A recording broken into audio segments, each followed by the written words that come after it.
কিরে জিয়ান, পড়তে যাবি না? হ্যাঁ তো, জিহানের পড়া আছে তো। চলো জিহান, রেডি হও তাড়াতাড়ি। না আমি যাবো না। ভালো হয়েছে, তোর যেতে হবে না, তোর যা ইচ্ছা কর, আমার আর ভালো লাগে না। আন্টি, আমাদের পাড়ায় একটা খুব ভালো ডাক্তার এসেছে, তার কাছে না সব রোগের ওষুধ আছে। হ্যাঁ সত্যি? ঠিক আছে, তাহলে তার কাছেই চল। ডাক্তার বাবু, আসতে পারি? আরে হ্যাঁ, আসুন আসুন, গরু আসছে। হ্যাঁ, কোথায় গরু, কোথায় গরু?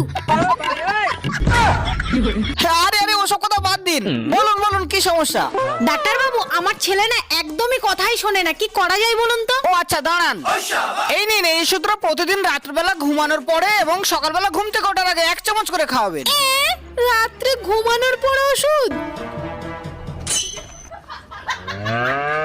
আরে এ তো গরুর ডাক্তার রে। আরে আমি দেখছি। ঢের বাবু, আপনি থামুন তো।